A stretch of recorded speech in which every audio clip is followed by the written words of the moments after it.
एक बार फिर से स्वागत है। देखिए हमारा जो 10th क्लास के अंदर जो चैप्टर चल रहा है बच्चों, 5th चैप्टर, 5वां जो चैप्टर है वो चल रहा है कृपाराम खेड़िया जी का। इससे पहले हम लोग इस चैप्टर के लिए 2 वीडियो देख चुके हैं। पहले वाला जो वीडियो था उसके अंदर हम लोगों ने कवि कृपाराम खेड़िया जी का जीवन परिचय और उनके प्रथम जो 2 सोल्टे हैं उनका अनुवाद पढ़ा था। उसके बाद में जो सेकंड वीडियो था उनके आगे के जो सोल्टे थे वो हम लोगों ने पढ़े थे। ठीक है, यहाँ हम उसके 7 सोल्टे जो है पहले वाले वीडियो में पढ़ चुके हैं। अब इस वीडियो में हम 8वें नंबर से इसके सोल्टों को पढ़ना चाहेंगे। लेकिन इससे पहले मैं आप सभी को एक बार फिर से कवि कृपाराम खेड़िया जी का जीवन परिचय याद दिलाना चाहता हूं, क्योंकि मैं बार बार जो भी चैप्टर पढ़ा रहा हूं आप लोगों को उस चैप्टर के अंदर शुरुआत के अंदर एक बार पूरा रिवीजन करवाता हूं, ताकि आप लोग जो पिछले वीडियो आप लोगों ने देखे हैं वो आपको थोड़ा रिकॉल हो जाए, थोड़ा याद हो जाए। ठीक है, और अगर आप लोगों ने वो वीडियो नहीं भी देख रखे हैं तो आप लोग एक बार प्लेलिस्ट में जाकर वो वीडियो जरूर देख लीजिए, ताकि आप उन चीजों को और बेहतर तरीके से, अच्छे तरीके से समझ सके। क्योंकि मैंने शुरुआत से ही आप लोगों को इस चैप्टर के बारे में बहुत ही बारीकी से चीजें समझाने की कोशिश की गई है। देखिए बच्चों, ये अरिहंत क्लासेस का एक ऐसा प्लेटफॉर्म है जहां पर आप लोगों को इतनी मेहनत के साथ पढ़ाया जा रहा है। मुझे नहीं लगता किसी स्टूडेंट की इतनी मेहनत करवाई जा रही होगी।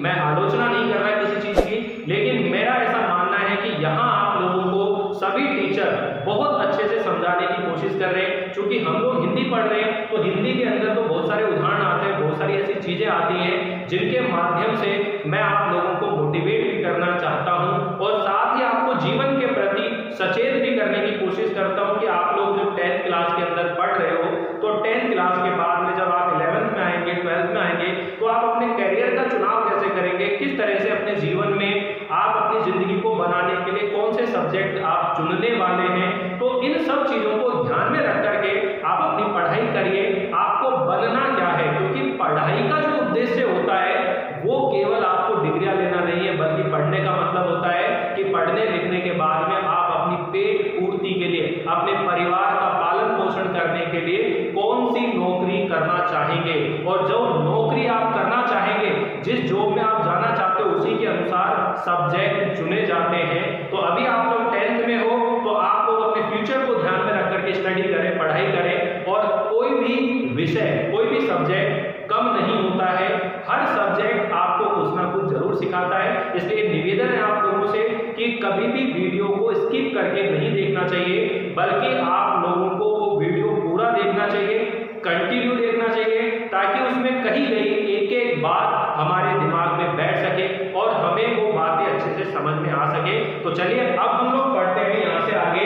ये जो 8वां पद है बच्चों, इसमें वाणी का महत्व बताया है कि वाणी का महत्व क्या होता है। देखिए पद में क्या लिख रहा है, पहले अपन सामान्य चर्चा करेंगे अब की बार। यानी कि जो वाणी होती है, वाणी में मधुरता होनी चाहिए, विनम्रता होनी चाहिए, और जो व्यक्ति बहुत मीठा, मधुर, प्यारा बोलता है उस व्यक्ति का मान सम्मान इस संसार में बना रहता है। लेकिन जो व्यक्ति कड़वा बोलता है, कठोर बोलता है, तीखा बोलता है, उस व्यक्ति से लोग धीरे धीरे दूर हटना शुरू हो जाते हैं और उसको समाज में इतना सम्मान नहीं मिलता है। ठीक है ना, अपन कहते हैं ना कि कबीरदास जी पद कहते हैं, भला किसी का कर ना सको तो बुरा किसी का ना करना, फूल अगर बन ना सको तो कांटे कभी तुम ना बनना। तो ये क्या कह रहे हैं कि अगर आप किसी के लिए अच्छा नहीं बोल सकते, किसी को आप अच्छी एडवाइस नहीं दे सकते, तो आप कम से कम उसका अहित भी ना करें, उसका बुरा भी ना करें। अगर आप किसी के लिए फूल जैसे कोमल ना बन सको तो किसी के लिए कांटा बन के उसकी जिंदगी में बाधा मत बनो, उसके जीवन में रुकावटें पैदा मत करो। तो यहाँ पर ये जो इसका सोल्टा हम पढ़ रहे हैं 8वें नंबर पर, उपजावे अनुराग मन हरकित करे, कड़वो लागे काग रसना रागुण राजिया।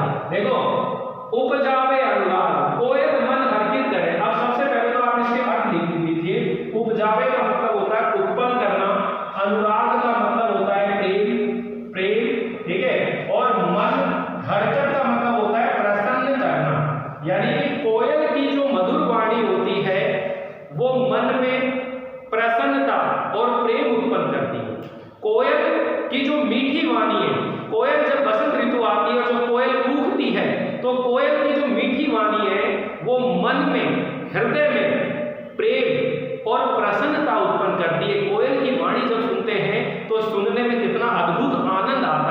लेकिन उसके विपरीत जब कौवे की वाणी सुनते हैं, कड़वो लागे काग, काग का मतलब है कौवा, यानी कि जब कौवे की काव काव ऐसी ध्वनि सुनाई देती है तो उसकी कर्कश ध्वनि को जब सुनते हैं तो कौवे की कर्कश ध्वनि कैसी लगती है, कड़वी लगती है। रसना रागुण राजा, कि हे राजा राम, ये जो रसना का मतलब होता है जीव, जीव का मतलब है यहाँ वाणी, अर्थात ये वाणी का गुण है, जीव का गुण है। अगर आपकी जीव मीठा बोलती है, मधुर बोलती है, लोगों के हित के लिए बोलती है तो आपका मान सम्मान बना रहता है। लेकिन इसके विपरीत अगर आपकी जीव कड़वा बोलती है, कर्कश बोलती है, कठोर बोलती है तो आपको समाज में मान सम्मान की प्राप्ति नहीं होती है। इसलिए ये जो पद है बच्चों, इसको आप अच्छे से समझने की कोशिश करें कि कृपाराम खिड़िया जी ने इस सोलटे में वाणी के महत्व को बताया है। और वाणी कैसी होनी चाहिए, मधुर होनी चाहिए, मीठी वाणी होनी चाहिए। मीठी और मधुर बात करने वाले लोग जो हैं सबके चहेते बन जाते हैं। इसलिए हमें बेवजह किसी से कड़वा नहीं बोलना चाहिए, कठोर नहीं बोलना चाहिए, बहुत मधुर हमें बोलना चाहिए, बहुत प्यारा हमें बोलना चाहिए। क्योंकि जितना मीठा, जितना प्यारा हम आपस में बोलते हैं उतना ही व्यवहार, उतने ही अच्छे संबंध आपस में बनते जाते हैं, जुड़ते जाते हैं। लेकिन कड़वा का जो बोलते हैं, कठोर बोलते हैं, उनका व्यवहार धीरे धीरे क्या होता रहता है, खराब होता जाता है। तो ये जो पद है इसमें वाणी का महत्व बताया है। तो आप लोगों को समझ में आ गया होगा कि हमें जीवन में क्या शिक्षा मिल रही है, कि हमें जीवन के अंदर हर किसी के साथ में बड़े प्रेम भाव से, बड़े अच्छे से व्यवहार करना चाहिए। क्योंकि संसार में हमसे कोई व्यक्ति कुछ लेके नहीं जा सकता। कोई व्यक्ति चाहे कितना भी करोड़पति हो, कितना भी धन हो, उससे के धन से, उनके पैसों से हमें कोई मतलब नहीं होता। इस संसार में अगर कोई व्यक्ति आपसे ले सकता है तो वो केवल और केवल आपकी मीठी वाणी। आप कम से कम उसे मीठा तो बोलिए, ठीक है ना। आप उसे कुछ दे नहीं सकते तो कम से कम उससे प्यार से तो बोलिए। तो कहने का मतलब ये बच्चों कि उपजावे अनुराग कोयल मन हरकित करे, कड़वो लागे काग रसना रागुण राजिया। तो ये जो पद है इसके अंदर कवि कृपाराम खिड़िया जी अपने सेवक राजा राम को संबोधित करते हुए वाणी के महत्व को बताते हुए कहते हैं कि हे राजा राम अर्थात राजा, कि वाणी का बड़ा महत्व है। कि कोयल की जो मीठी वाणी है, कोयल की जो मधुर वाणी है, वो मन में, हृदय में प्रेम उत्पन्न करती है और प्रसन्नता लाती है। लेकिन उसके विपरीत जो कौवा होता है वो उसकी कर्कश ध्वनि होती है, कड़वा बोलता है तो उसकी जो कर्कश ध्वनि है वो कड़वी लगती है। इसलिए हृदय में उसकी वाणी अच्छी नहीं लगती है। इसलिए रसना रागुण राजिया, रसना मतलब जीव वाणी का गुण समझना चाहिए। तो ये हमको इसमें क्या दिया गया है, संदेश दिया गया है। तो ये पद आपको बहुत अच्छे से समझ में आ गया, बहुत विस्तार से आप लोग इस चीज को बता सकते हैं। इतनी डिटेल में पढ़ाने का उद्देश्य क्या है बच्चों, कि जो आप लोग व्याख्या करेंगे, व्याख्या करने का जो पैटर्न होगा, मैंने आपको हर वीडियो के अंदर वो पैटर्न बताया है कि हमें सबसे पहले प्रसंग लिखना होता है, फिर व्याख्या लिखनी होती है, और तीसरा बिंदु आता है विशेष टिप्पणी का। तीसरा बिंदु जो विशेष टिप्पणी का आता है उसके अंदर आप एक एक लाइन ये भी ऐड कर सकते हो, जो इसके अंदर प्रसंग में हम बताते हैं कि इस पद में कोयल और कौवे के उदाहरण से वाणी के महत्व को स्पष्ट किया है। कोयल और कौवे के उदाहरण के माध्यम से वाणी के महत्व को क्या किया है, स्पष्ट किया है। तो इस ढंग से आप लोग ये बातें इसके अंदर बता सकते हैं। तो आपको समझ में आ गया। अब हम लोग अगले पद के बारे में पढ़ते हैं। देखो ये क्या कहता है, दूध नीर मिल दोय एक हेत किसी आकृति हुई, करे ने न्यारो कोई राजहंस बिना राजिया। अब देखिए यहाँ पर क्या कह रहे हैं, राजहंस जो है उसकी विशेषताएं बताई गई है। राजहंस की विशेषता क्या है कि वो दूध और पानी, दूध और पानी जब आपस में मिश्रित होता है तो वह क्या करता है, दूध को अलग कर देता है, पानी को अलग कर देता है। ये राजहंस की विशेषता होती है। तो इस समय इस राजहंस के माध्यम से हमको क्या शिक्षा दे रहे हैं कि हमें संसार के अंदर भी गुणों को ग्रहण करना चाहिए, अवगुणों को त्याग देना चाहिए। यानी कि करिए गुण की वार्ता अवगुण लीजिए नाही, हंस नीर हंस चीर को गहत है, नीर सो त्यागो जाई। ये कबीरदास जी का पद है। इसी तरह का है कि हंस की क्या विशेषता है, राजहंस की क्या विशेषता है, यानी कि वो दूध में मिश्रित जो पानी होता है उस पानी को अलग कर देता है। तो इस संसार में हम इस संसार में हमसे अच्छे लोग भी मिलते हैं, बुरे लोग भी मिलते हैं। इस संसार में हमें अच्छे लोगों की संगति करनी चाहिए, बुरे लोगों की संगत को त्याग देना चाहिए। तो यहाँ पर देखिए क्या कहता है ये कि दूध और नीर, नीर का मतलब होता है पानी, दूध और पानी मिल करके दोनों एक जैसे हो जाते हैं, एक जैसी आकृति हुई, एक जैसी क्या हो जाती है, आकृति हो जाती है। अर्थात दूध और पानी आपस में जब मिल जाते हैं तो दोनों की आकृति स्वरूप एक जैसा हो जाता है, दिखने में एक जैसे लगते हैं। करे न न्यारो कोई, और उन्हें कोई भी अलग नहीं कर सकता। दूध और पानी को कोई भी अलग नहीं कर सकता राजहंस बिना, केवल राजहंस के अलावा उस दूध और पानी को कोई अलग नहीं कर सकता। हे राजिया, कि जो राजहंस है वो दूध में मिश्रित पानी को क्या कर देता है, अलग कर देता है, और दूध को क्या कर देता है, अलग कर देता है, पानी को अलग कर देता है। तो ये राजहंस की विशेषता है। तो इसके माध्यम से उन्होंने क्या कहा है कि हमें गुणों को अपनाना चाहिए और अवगुणों का क्या कर देना चाहिए, त्याग करना चाहिए। इस संसार में हमें केवल गुण, स्किल, अपने अंदर नए नए कौशल डेवलप करने चाहिए। मैंने कहा ना बच्चों, कुछ चीजें हमारे अंदर जो है जन्मजात होती हैं और कुछ चीजें ऐसी होती हैं जिनको अर्जित करते हैं, जिनको हम सीखते हैं।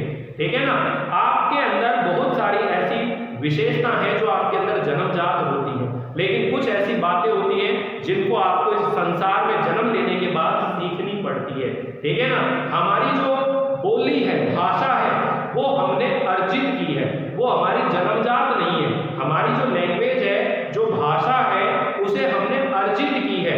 अर्जित कैसे करिए, अनुकरण करके की है। और अनुकरण हमने किसके किया है, हमारे माता पिता का, हमारे परिवार के लोगों का अनुकरण किया।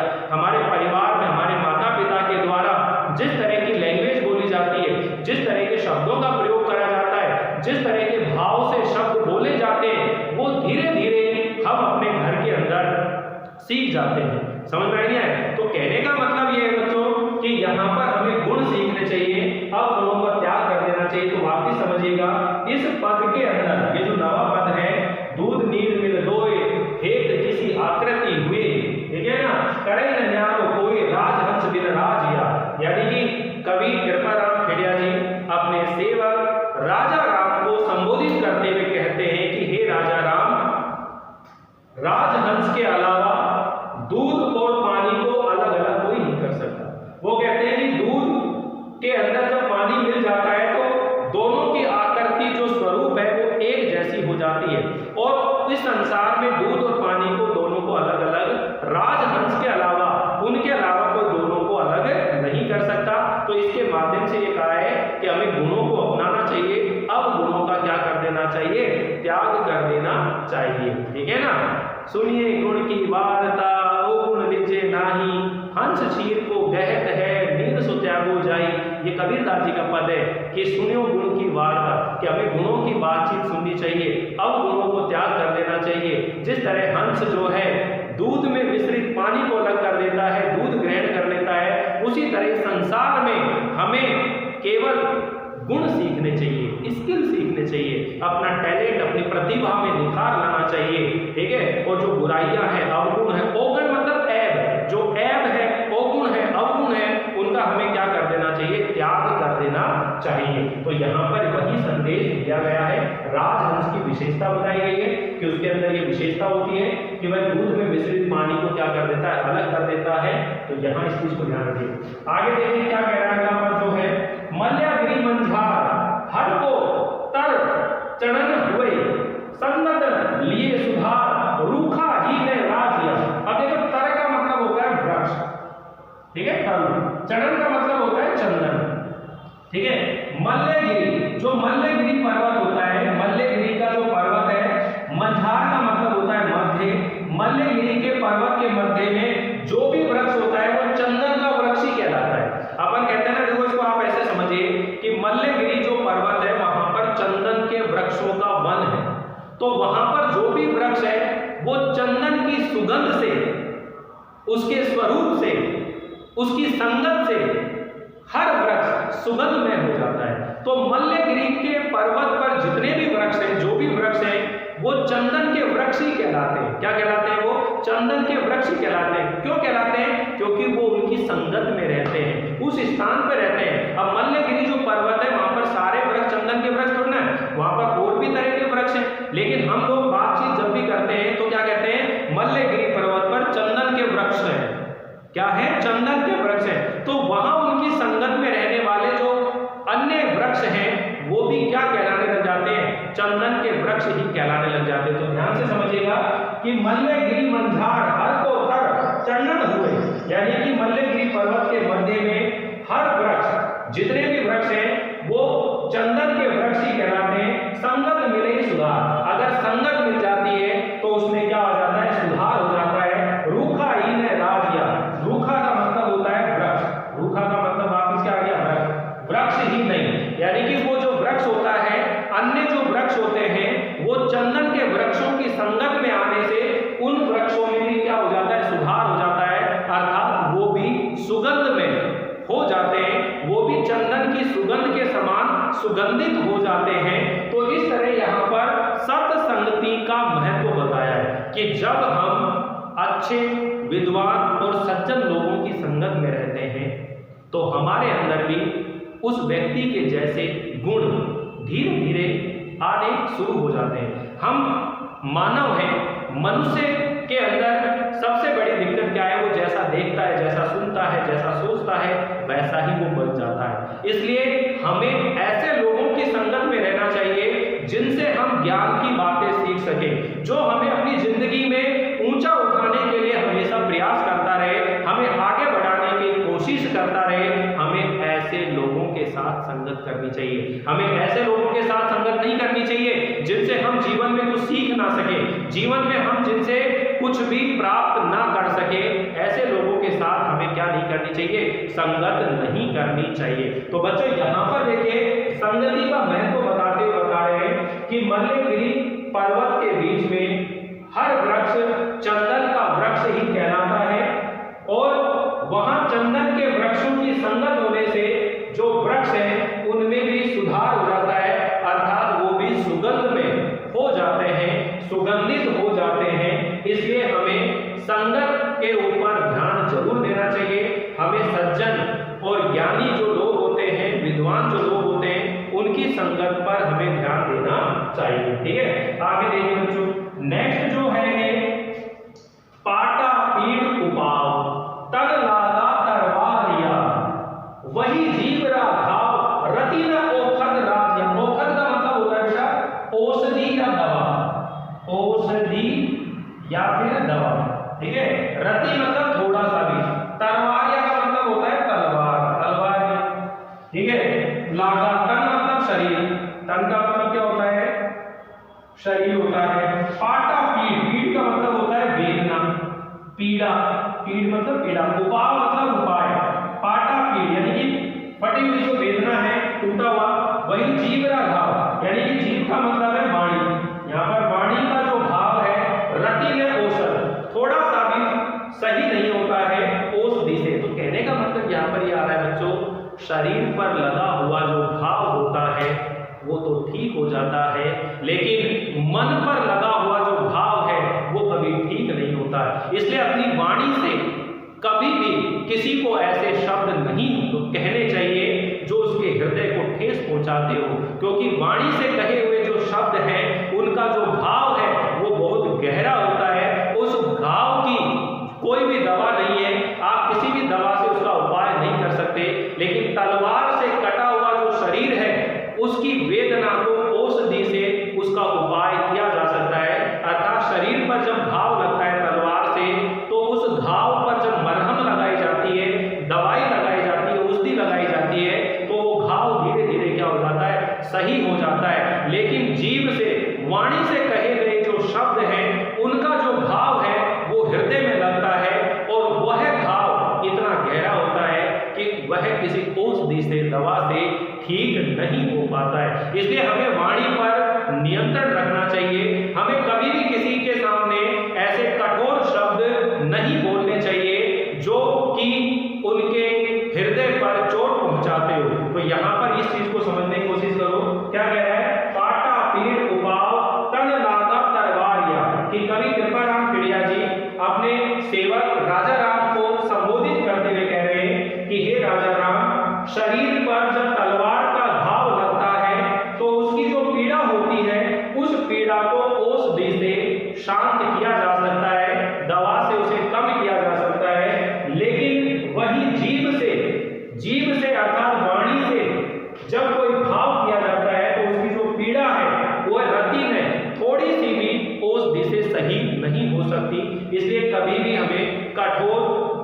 शब्द नहीं बोलने चाहिए, ये इसके अंदर समझाया गया है। तो आप लोगों को ये पद भी अच्छे से समझ में आ गया होगा।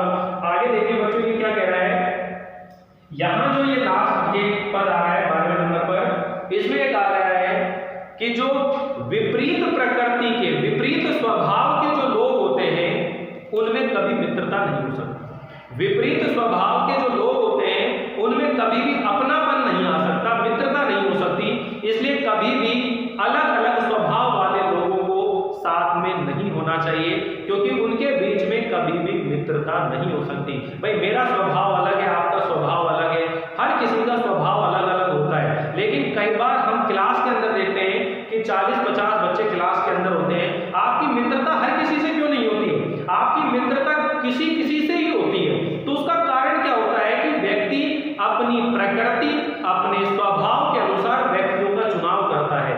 जहां मन मिलता है, जहां विचार मिलते हैं, जहां आदतें मिलती हैं, स्वभाव मिलता है, वहीं पर मित्रता होती है और वहीं पर मित्रता जो है हितकारी भी होती है। लेकिन जहां विपरीत स्वभाव वाले, विपरीत प्रकृति वाले लोगों के बीच में मित्रता होती है, वो हमेशा अहितकारी होती है। जैसे मूसा मतलब चूहा जो होता है, वह बिल्ली के साथ कभी मित्रता नहीं हो सकती।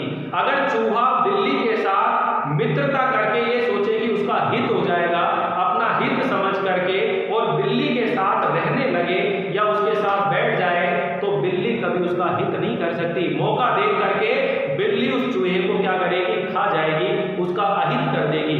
इसी तरह जो विपरीत प्रकृति के लोग होते हैं, विपरीत स्वभाव के मनुष्य होते हैं, उनके साथ मित्रता करते हैं तो उसमें एक ना एक दिन अहित जरूर हो जाता है। इसलिए हमें ये ध्यान रखना चाहिए कि विपरीत स्वभाव के लोगों से कभी भी मित्रता नहीं करनी चाहिए। जिन लोगों का स्वभाव, व्यवहार, आदत, सोच आपसे मिलती है, ऐसे लोगों के साथ ही हमें अपनापन या मित्रता का भाव रखना चाहिए। तो यहाँ पर देखिए क्या कह रहा है, मूसा ने मंझार, मूसा का मतलब चूहा, मंझार का मतलब बिल्ली, बिलाल हित कर बैठा है, यानी कि चूहा जो है बिल्ली के साथ अपना हित जान करके बैठा, साथ में बैठा हुआ है। लेकिन सह जाने संसार, लेकिन ये सारा संसार जानते हैं कि रस ने रहसी राजा।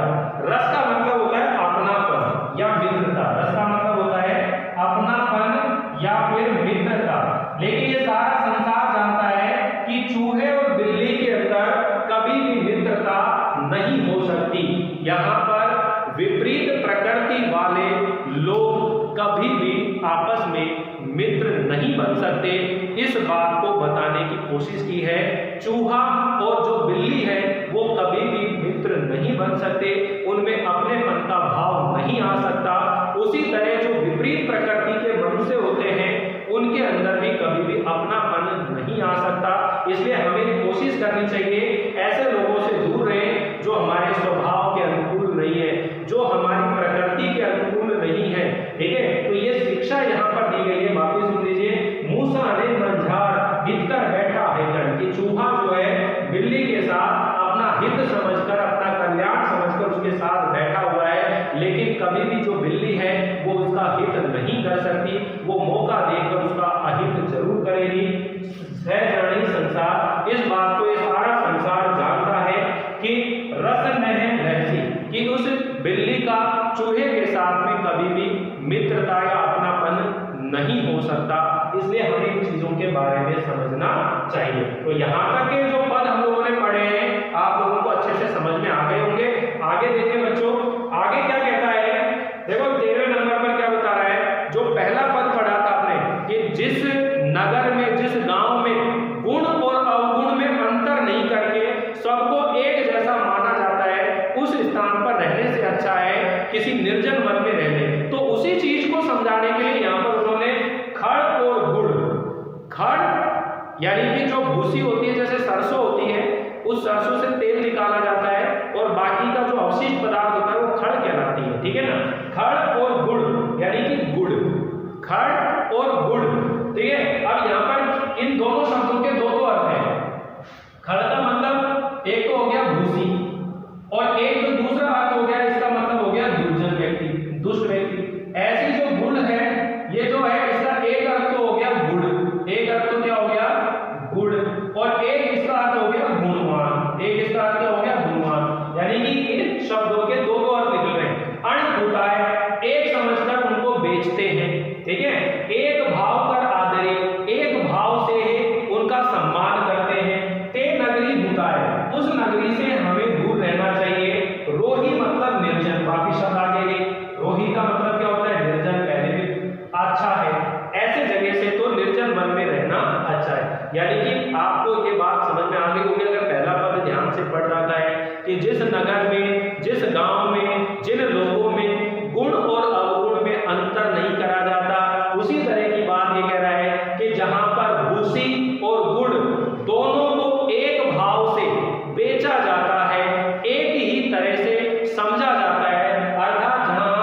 भूसी और गुड़ के अंदर अंतर नहीं किया जाता है, उस नगरी में रहने से अच्छा है किसी निर्जन वन में रहने लग जाए। अर्थात इसका अन्योक्ति अर्थ क्या है, इसका दूसरा अर्थ क्या निकल कर आ रहा है कि जिस नगर में, जिस स्थान पर दुर्जन और गुणवान व्यक्ति में अंतर ना समझा जाए, जहां गुणवान व्यक्ति का सम्मान ना हो और दुर्जन व्यक्ति का निरादर ना होता हो, ऐसे स्थान पर रहने से अच्छा है कहीं निर्जन वन में, किसी एकांत वन में रहने लग जाए, किसी एकांत स्थान पर चले जाए, उस जगह को छोड़कर किसी दूसरे स्थान पर चले जाए। कहने का मतलब ऐसी जगह, ऐसा स्थान जहां पर दुष्ट और गुणवान व्यक्ति में अंतर ही नहीं समझ रहे।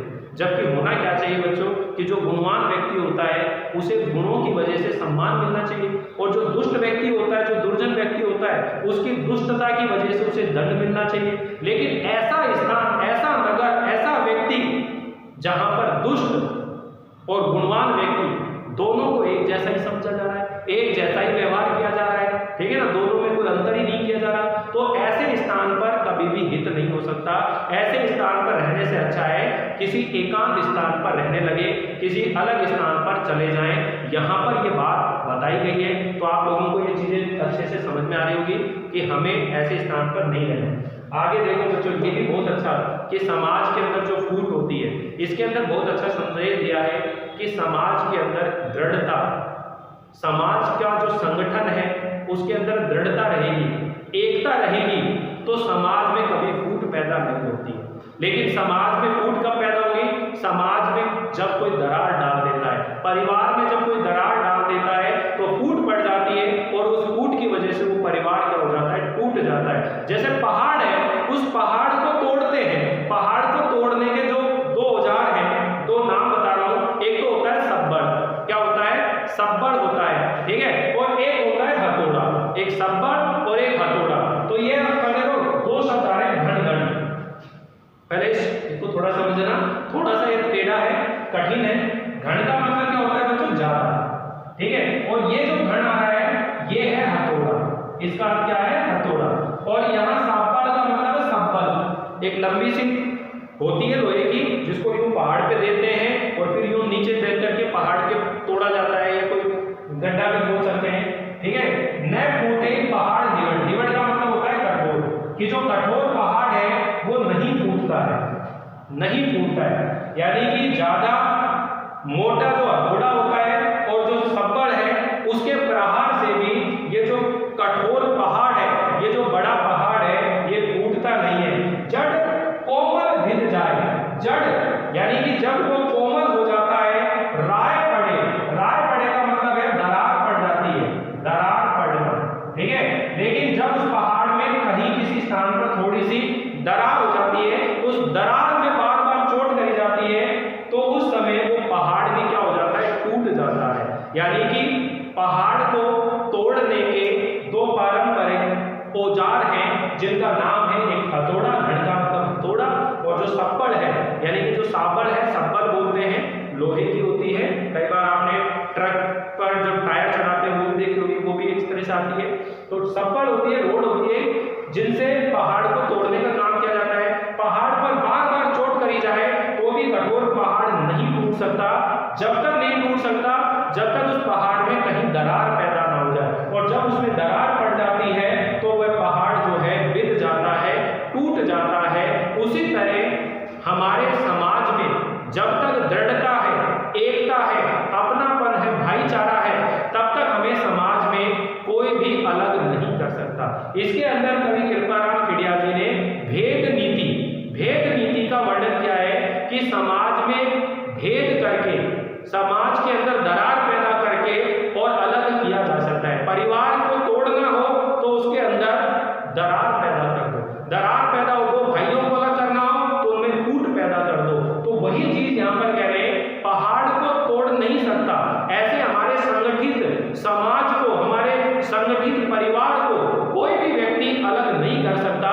कब तक? जब तक उस परिवार में कोई दरार पैदा ना हो, कोई उसके अंदर फूट पैदा ना हो। तो यहाँ पर ये कोशिश की जा रही है कि हमें हमारे समाज के अंदर, परिवार के अंदर ये कोशिश करनी चाहिए कभी किसी के कारण से किसी बात को लेकर के फूट पैदा ना हो, क्योंकि जब फूट पैदा हो जाती है तो सारा परिवार जो है टूट जाता है, सारा परिवार जो है बिखर जाता है, अलग हो जाता है, और उसकी जो एकता है, यूनिटी है, वो क्या हो जाती है, समाप्त हो जाती है। तो यहाँ पर कह रहे हैं कि सबल और जो मोटा हथौड़ा है उसके बार बार प्रहार करने पर भी जो कठोर पहाड़ है वो टूटता नहीं है, अर्थात टूटता नहीं है, लेकिन जैसे उसमें राय पड़ती है, दरार पड़ती है, तो वह पहाड़ क्या हो जाता है, टूट जाता है, ठीक है, टूट जाता है। उसी तरह समाज में दृढ़ता, एकता रहती है, लेकिन उसमें कोई जब तक दरार नहीं डालेगा तब तक वो समाज टूट नहीं सकता। अगला लास्ट है, अंतिम पद है इसके अंदर, यहाँ पर हम लोग ये देखेंगे कि इस बारे में, यहाँ पर देखो प्रकृति की बात हो रही है कि जन्मजात जो प्रकृति होती है वो कभी बदल नहीं सकती, ठीक है ना। जैसे बिच्छू होता है, बिच्छू का काम है वो डंक मारेगा, उसकी प्रकृति है, वो डंक मारना कभी नहीं छोड़ सकता। जैसे सांप होता है, उस सांप को आप खूब दूध पिलाओ, लेकिन सांप की प्रकृति वो आपको डसेगा जरूर। ऐसे जो ऊंट होता है, ऊंट को आप खूब हरी हरी घास खिलाओ, वो नहीं खाता, उसको कांटेदार झाड़ियां पसंद है। ऐसे ही मनुष्यों के अंदर भी प्रकृति होती है, हर मनुष्य की अपनी एक प्रकृति होती है, दुष्ट व्यक्ति की अपनी एक प्रकृति होती है, सज्जन व्यक्ति की अपनी एक प्रकृति होती है। प्रकृति जो होती है वो जन्मजात होती है, और जब मनुष्य के अंदर जो प्रकृति जन्मजात होती है उस प्रकृति को कभी बदल नहीं सकते। तो जैसे आंकड़े का नाम सुना होगा, आंकड़ा जो होता है बच्चों, आंकड़ा जो होता है वो बहुत कड़वा होता है। उस आंकड़े के अंदर कितना भी मीठा मिलाओ, कितना भी मीठा दूध मिलाओ, उसके अंदर मीठा मिलाओ, लेकिन आंकड़े का जो कड़वापन है वो कभी समाप्त नहीं हो सकता। लेकिन जो दूध होता है, उस दूध के अंदर अगर आप मीठा मिलाते हैं तो वो दूध क्या हो जाता है, वो तो है ही मीठा, वो और भी ज्यादा अमृत जैसा लगने लग जाता है। तो वो प्रकृति की बात है, दूध के अंदर मिठास होती है, और जो आंकड़ा होता है उसके अंदर कैसी होती है, कड़वाहट होती है। तो जो दुष्ट और सज्जन व्यक्ति होते हैं उनकी प्रकृति कभी भी बदल नहीं सकती। इसको आप ऐसे भी कह सकते हैं कि जो जन्मजात प्रकृति है वो कभी भी बदलती नहीं है, कभी भी परिवर्तित नहीं होती है। तो इसी चीज को यहाँ पर बताया है, पै मीठा कर पाक, यहाँ पर पाक शब्द है, पै का मतलब होता है दूध, दूध को मीठा करके, पाक मतलब पकाया जाए, दूध को खूब मीठा डाल करके, यानी कि पै का मतलब दूध होता है, दूध में मीठा कर पकाया जाए, जो अमृत सींचे, जो अमृत के समान हो जाता है, ठीक है ना, क्या हो जाता है, अमृत के उर कड़वाई आग। लेकिन जो आग होता है, आंकड़ा होता है, रंच में मुके राजा, रंच मतलब थोड़ा सा भी, मुके मतलब परिवर्तन नहीं होता है, त्यागता नहीं है अपने कड़वाहट को। उर कड़वाई यानी कि उर का मतलब हृदय है, कड़वाई मतलब कड़वाहट, हृदय के अंदर जो कड़वाहट होती है उसको त्यागता नहीं है। आप ऐसे कह सकते हो कि ये जो आग होता है, आंकड़ा होता है, इसको मीठा दूध डाल करके कितना भी पकाओ, लेकिन कितना भी अमृत डाल के इसमें पकाओ, लेकिन जो आंकड़ा होता है वो अपनी जो कड़वाहट होती है उसमें थोड़ा सा भी परिवर्तन नहीं होता है, उसकी कड़वाहट जो है थोड़ी सी भी कम नहीं होती है। इसी तरह जो दुर्जन व्यक्ति होते हैं, उस दुष्टन व्यक्ति के साथ, उस दुष्ट व्यक्ति के साथ आप चाहे कितना भी अपनापन दिखाओ, कितना भी उसका भला करो, लेकिन वो दुष्टता, वो दुर्जनता का कभी भी त्याग नहीं करता है। मौका बेमौका मिलने पर वो आपके साथ कोई भी घात कर सकता है, आपके साथ बुरा कर सकता है। तो कहने का मतलब है कि जो प्रकृति है वो मनुष्य की जन्मजात होती है और उसमें कभी भी बदलाव या परिवर्तन नहीं हो सकता। इसलिए प्रकृति का हमें जरूर ध्यान रखना चाहिए, किस मनुष्य की कैसी प्रकृति है। जो दुष्ट लोग होते हैं, जो दुर्जन व्यक्ति होते हैं, उनकी प्रकृति में कभी भी सुधार नहीं हो सकता, कभी भी बदलाव नहीं हो सकता। चाहे कितना भी उनके साथ आप भला करो, कितना भी आप उनके साथ अच्छा करो, ठीक है, कितना भी अच्छा व्यवहार करो, लेकिन उनके व्यवहार में, उनकी सोच में कभी परिवर्तन नहीं हो सकता।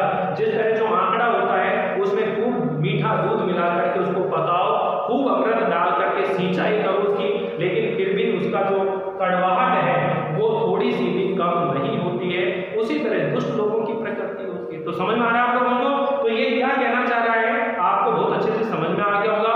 उम्मीद है कि आप लोगों को ये पूरा जो वीडियो है बहुत अच्छे से समझ में आ रहा होगा। यहाँ पर ये चैप्टर जो है बिल्कुल कंप्लीट हो जाता है। अब आप लोगों के जो 5 चैप्टर है बच्चों कंप्लीट हो